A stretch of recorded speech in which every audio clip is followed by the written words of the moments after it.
whatever their unconscious bias is, they've been trained or programmed to think that Asian worker B, this person king B. Yeah. They just assume you're not the boss. You're not the queen manager. B, sorry. Yeah. Lucky Boys Podcast. Why not me? Yeah. Like, why can't I have luxury?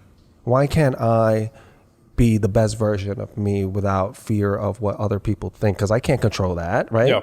That's uncontrollable. If you feel insecure about yourself, or you just don't like me because I look this way, that's your problem, not mine. It sounds like you kind of had that revelation, whereas Norm just kind of like, yeah, I don't want to offend, or maybe I just don't want to stand out like that. I don't know if that's particularly a good thing, or maybe that's taking up too much energy, and my why not is not strong enough for me to kind of get over that hump. So I'm really comfortable here, and I'm just going to stay here, and that works for me, so I'm okay because I'm already happy, right? Is that fair, Norm? Yeah. And I'm kind of putting words in No. your mouth. I also think that there's a lot of people who at one time or another were in my position, you know.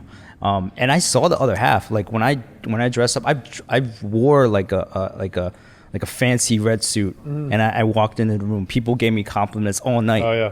And I know how that feels. I see the other side. It's just, you know, sometimes it's just that, do I really want to stand out in these certain moments, right? Right. So in what I do, like, you almost just have to stand out. You know, like, you already stand out as Well, an anyway. you're an influencer. Yeah. And so that's why it's like, you know, but I think like maybe even like the first, like, say when I was starting out, it's more just like menswear.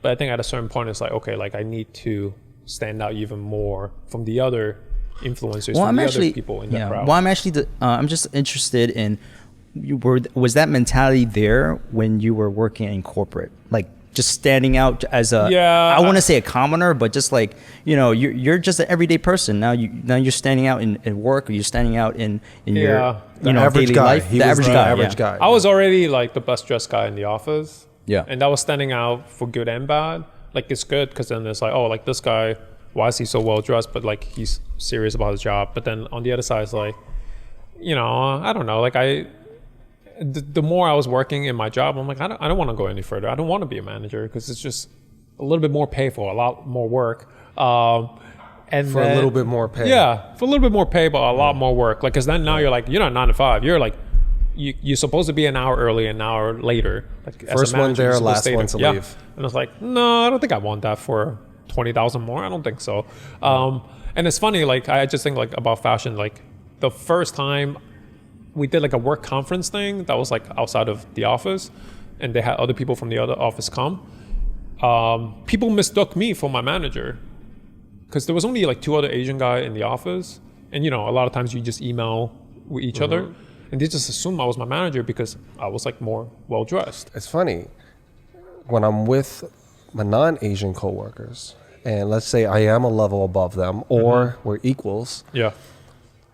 The comment I would get was they would think that I work for them.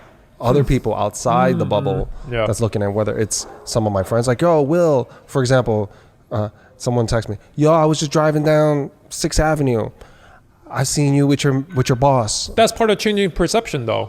But Right. that is part of changing that. And I could be the better dressed one, but because my ethnicity, I think whatever their unconscious bias is, they've been trained or programmed to think that Asian worker B, this person king B. Yeah. They just assume you're not the boss. You're not the queen manager. B, sorry, yeah. And so, like, but that's part of changing perception, like correcting that, and we're like, no, I'm the boss around. I'm the manager. Even here. if I was with a female, and that's what I mean. Like this person worker B, Yeah. this person queen B. It's Right. because a couple of times I was with my female colleagues, and start addressing her like I work for her, and I'm like, oh no, I'm the person you talk to about this, and Right. then it's like, I don't do that with any insecurity because I'm aware of that perception, right.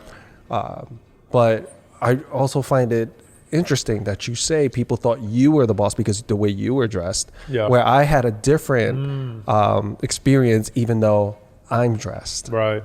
right?